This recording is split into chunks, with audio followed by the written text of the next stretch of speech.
It is awesome seeing players at the local game store, super excited about a new game, opening packs, teaching everyone how to play. Really, really cool. And of course, that game is Riftbound. And if you are a Magic player or not a Magic player, it's pretty hard to have avoided hearing about this game because it's honestly really, really awesome. Maybe see my new channel on it. Of course, definitely check that out because it's my new channel. You should check it out. But what I'm here for today is to give you a Magic the Gathering professional player's perspective on Riftbound, kind of how it compares to Magic. It's similar, how it's different, why it's better in some ways, and yeah, let's do it. All right, so what is Riftbound? Riftbound is the new League of Legends card game made by Riot Games. Of course, monstrous game company. League's been around forever, huge IP. And it's obviously based on the League characters and stuff, so that's the IP. But the important part, for us gamers is how is the game? What's the game like? And the game is frankly excellent. It was originally designed to be like a 4-player, kind of like Commander-esque game, only played in China, just for a small market. And they designed the game, and they were like, actually, this game's really good. We should do more with this. And ended up being what it is now. It's a 1v1 game. There's multiplayer options also being released all over the world. And it is very similar, I would say, to Magic, Marvel Snap, and Hearthstone. If you're a fan of any of those games, I, of course, am a huge fan of Magic and Marvel Snap. And I'm aware of Hearthstone. I played Hearthstone-like games. And it's a game that's not really afraid to take from its influences and not try and do things differently for the sake of doing things differently, where it takes the good parts of all of these games and then puts its own twist on it and really makes it kind of come out to this really awesome game, which is really, really interactive. It's exciting. So I want to go over kind of like the sections of the game, kind of how they relate to Magic, and are they the same, are they different, and so on and so forth. So we'll start with the mana system. The mana system in Riftbound is perhaps the most exciting part of the game for me, where mana system in Magic is obviously, I think it's great. I think that it's one of the bigger complaints from, your average card gamer is like, oh, I get mana screwed, yada, yada, yada. Not realizing the wisdom of what they're saying, where the fact that you can get mana screwed is what makes the mana system of Magic so good. And why Magic's been around for 30 years is because without the inherent risk of, do I keep this 2-land hand, or do I, there isn't as much excitement or tension. The decisions aren't as exciting. And most card games fail by trying to remove this element. Usually it's like Hearthstone, where it's just like one, resource per turn, and very binary, very static, very samey from game to game, or it's Magic like itself. So Riftbound managed to hit like this perfect middle ground where you have a separate deck for your resource, which are called runes, which are basically like lands in Magic. And every turn, you just peel 2 runes. So you're always drawing lands. So you might say, well, that's like Hearthstone, right? You just have 2 mana, then 4 mana, then 6 mana, then 8 mana. The difference is how the costing in the game works. So on a Riftbound card, in the top left corner, the number is the energy number. So that is when you tap your lands or tap your runes, exhaust them for proper nomenclature, that you spend that cost. So we have a cost, like Jinx. So Jinx has a 3 energy cost. It also has a 1 red pip cost. There are 6 colors in the game. And unlike in Magic, where you spend 3 generic and then 1 of red, the pip cost is a separate resource called power. And to create power, you sacrifice a rune of that color. Recycle it, technically. You put it on the bottom of your rune deck, where you will draw it again later. So there's a cost to these cards, where the more powerful cards have maybe 1 or 2 power in their cost, and you have to decide, resource-wise, am I willing to set myself back a land drop or 2 to cast this powerful card? Should I wait? And the result of this is you have a mana system where you don't get mana screwed because you have a awareness of how much mana you are going to get every turn, but the amount of mana you have turn to turn is not static. It is variable based on the things you're casting. Maybe you build up and don't want to play any power cost to play a big card later, or maybe you'd be really aggressive and play a lot of powerful cards quickly, but put yourself down on land. So there's a ton of strategy in when to play your cards, when is it worth playing a power cost. In deck building, you need to decide how many power cards you want to include, what colors you want to include, and so on and so forth. And you aren't sure, you just have 8 mana on turn 4 every game, which is very, very cool as well. So the mana system is an absolute banger. There are only basic runes. There's one rune for each of the 6 colors. There's, I don't know if it's gonna be, fancier runes at some point, because they're not part of your deck, so there isn't really as much of a reason to have fancy lands, where like in Magic you have Mutavault or whatever because you don't want to get land flooded, so you have lands that do things. This game doesn't really need that, of course. So, but Mana System is an absolute banger. It's probably the best feature of the game. It's really, really awesome. So as for the game itself, so I said Magic, Marvel Snap, and Hearthstone, right? So Mana System is a big part of Magic and Hearthstone, right? Why did I say Marvel Snap? So the core like tenet of the game, how you win, is the game is location and movement based. So each player has a battlefield that is a part of your deck building. More on that in a bit. And you win the game by moving to battlefields and scoring points at them. So I go to this battlefield, I conquer it, I score a point. Then you might try and attack the battlefield and get it back from me. You can score a point, and it's 8 points if you get 8. It's 8 points to win.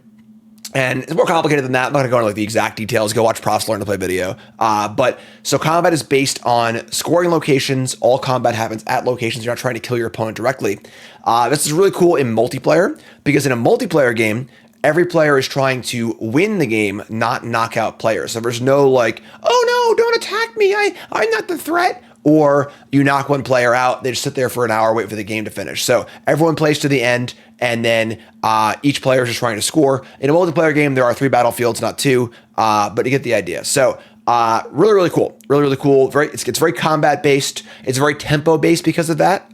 You can't really build like a do nothing control deck where you just sit there and do nothing forever and then kill all their stuff and then win the game with an Aetherling or whatever, or some crazy creature that wins the game later.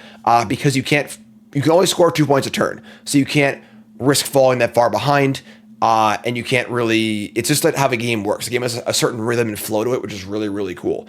Game is very movement based because of that. Also, all your units enter tapped unless they have haste, effectively, which is called being ready. And when you untap, you can take the action to tap a creature and move it to a battlefield. And then when they're at a battlefield, you can tap to move them back. So a lot of moving in, moving out. A lot of the spells in the game concern themselves with movement.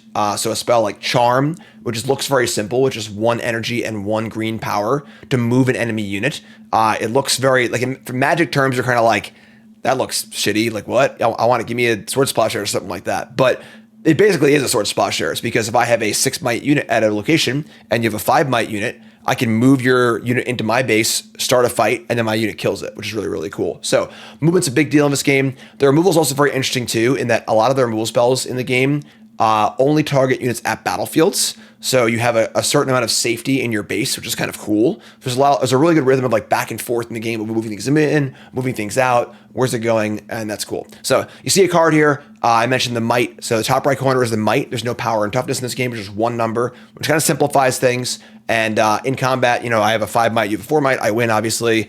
If you have 2 or 3 mights and I have a 5 might, I can move in, you assign damage, kill, like you expect, honestly. Pretty simple. So, but what about interaction, about the stack? What about, is there a lot of play to this game? A lot of games like Hearthstone are just sorcerer speed only. You just kind of play your cards, don't do anything doing like that. And this game has a lot of interaction in it. This game is hard, all right? It's not hard. It's kind of like Magic, where it's not hard to just like play a game and learn the basic rules and slap your cards down on the table. But as far as playing optimally or playing well, this game is extremely deep. This game is hard. And hard to play perfectly, hard to play optimally, which is great. It's a huge skill ceiling. I've played a lot of games of Riftbound, mostly internally at Riot. Those who don't know, I've done contract work at Riot, helping to work on the game. I've been there 4 times, which is really, really cool. And I played a lot of Riftbound, a lot of internal Riftbound, though. Riftbound that you will never play, that, or maybe you will at some point, I don't know. And the games are hard. They are interesting and exciting, and almost every game you feel like I could have done something differently, which is like the hallmark of a great competitive game, which is awesome. And like Magic, there's instant speed interaction. Spells have a baseline of just being a spell, where it's like a sorcery. There are action spells, which are kind of like sorceries that you could only play in a showdown. So when you're in a combat situation and the stack is empty, you can play an action, kind of like a sorcery in combat. And there are reactions, which are kind of like instants or Magic, where you can respond to things, but you can't just play them because they are specifically a reaction. So you are reacting to something. So if I have a reaction, I have to just draw 2 cards, and my opponent just passes the turn, I can't end step it because I'm not reacting to anything. So reactions react to combat, they react to triggered abilities and other instances and so on and so forth. And takes a little getting used to, as far as if you're Magic coded and you're used to just being able to play instants whenever. But it's really cool, honestly. There's a lot of strategy to it, where like you can circumvent your opponent's reaction by not opening a window, just not attacking and saying go, which is kind of cool. So a lot of strategy in this game, really, really awesome. Deck building wise, it's kind of like Hearthstone, we have like a legend. So your decks are based around a legend. They're all 2 colors. Legends will do a certain thing where they kind of like an emblem, like a commander-esque emblem, where they have some ability. So look at like Jinx here. Jinx, if you have 1 of those cards in hand at the start of your upkeep, you draw an extra card. So Jinx is all about kind of like madness, madness, discard. There's like a madness creature, flame chompers. There's a lot of things that discard them, you do an effect like scrap heap, and you build your Jinx deck around these mechanics or whatever. Kind of commander-esque in that regard. And the legend also tells you what colors you can play. In this case, Jinx is purple and red. So you have your legend, which defines your deck. Every deck must have a legend. There's 12 legends in the first set, and then there's also 4 starter legends. And then you also have a chosen champion, which is like kind of like Commander in Magic, where it's a legendary creature or unit that matches your legend. So if I have a Jinx legend, I can have a Jinx chosen champion. There's 1 of each color for each legend. So Jinx is purple and red, and there's a red Jinx and a purple Jinx. You could choose that. And basically, it just starts the game off the side like a command zone, but there are no special rules for it. It's simply just like, it's there. It's basically in your hand. You can play it. Once you play it and it dies or whatever, it goes to the graveyard. That's it. So kind of like a 5th card in hand, basically, where you just have access to this 1 creature that also will synergize with your deck, which is really cool. So that's really sweet. So there are obviously some weird things if you are a Magic player where you have to kind of like demagify your brain. Like, for example, spells will resolve as much as they can. So a card like Void Seeker, which is like 4 damage to a unit and draw a card. If they were to like sack their unit response, you would still draw a card, weird stuff like that. There's some weird timing windows and stuff like that. There's a lot of like little things, just, they are what they are. It's a different game. It takes a little bit of a learning curve. But if you're a Magic player and you're competent at Magic, it would not take very long to get up to speed on Riftbound at all, which is really, really cool. So, of course, big things Magic players care about. OP, competitive scene. Again, I was at a local game store last night, just kind of hanging out with Nicole's brother and, just playing some games. It was actually a standard night. There were 9 players for standard. I played some standard also. But everyone was just opening Riftbound packs and just talking about Riftbound. I showed some people how to play. And it's just like really cool to have this like feeling of, like Sean was opening packs and I had my Jinx starter deck I got at the pre-release and I needed like 2 of this common that I wanted to play. And as he's opening packs, I'm just like, yo, it gets mine now. Because like no one has cards yet and like cards are kind of hard to get because everyone's sold out everywhere. And it's just really fun. Everyone's just excited and happy and just really cool to see a lot of like good vibes. Everyone's playing crappy decks. No one has cards yet. You're just playing a deck with like, you just know this 2-drop is like not that good, but there isn't anything better yet because there's only 1 set in the game, which is like just really cool and charming. And you don't get to experience that very often with card games, So some folks are like, oh, I can't get cards, for this. I can't build my Kaisa deck, my tournament, tier 1 deck. And it's like, dude, you'll have plenty of time to play tier 1 Kaisa, just enjoy this next month or 2 of like a new game being out, which is really, really cool. So competitively, is a major event happening in Houston next month. It's like kind of like a Grand Prix where it's like a big open event. It's sold out in like an hour. It's like 1,200 players, I think, is the current thing. I'll be playing in that, which is really cool. And I'm sure a lot of Magic players will be playing that also. I just joined a Discord recently with Nicole Tipple and Mike Riley and some other Magic players who are preparing for that event, which is really, really cool.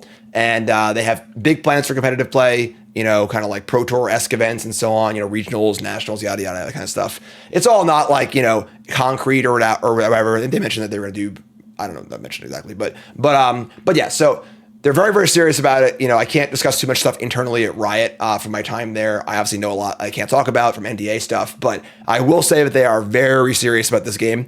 And there are some big plans for this game. So don't feel like, this is a flash in the pan kind of thing, which is really cool. So and there's also Nexus nights at your local stores, kind of like F&M, which is, your store picks a night. Everyone plays Riftbound that night. There's prizes and promos, really cool as well. So cost-wise, prices are obviously ridiculous right now if you're trying to buy like the tier 1, best rares and mythics. But for the most part, the game is like pretty reasonable. Our goal for the game is to keep it relatively cheap. To have kind of like this. There are fancy versions. Actually, check this out. They gave me a pack at Riot when I was there. It was a Chinese pack a few months ago, and I opened one of the overnumbered. This is an overnumbered Leona. This is like, so there's a special like promo version of each legend or like whatever. And There's like a fancy one and a signed one. The signed ones are like insanely rare, like $1,000 each. This one's like, $100, which is really cool. But so the goal is kind of like in League, where like you spend up on fancy cosmetics and things, but the base level cards are meant to be pretty cheap. The starter decks are awesome. They're like $20 and they have a pack inside too, and packs selling for like $5-6 right now because like they're so hard to get, and they're awesome. So complete deck, super playable. If you're curious, Lee Sin is the easiest to play out of the box. Victor's very good also. The Jinx deck is unfortunately the worst and probably the worst built of the three. It's really, really fun if you're a Magic player. It's hard to min-max. I have all of them. Check out my Arcade Academy channel where I go over each in a short. But yeah, and there's like there's booster packs and booster boxes and stuff. You get the idea. It's hard to get right now. Everyone's excited about the game. But I think cost-wise, they're very, very cognizant of trying to make sure the game is affordable, which is really, really important.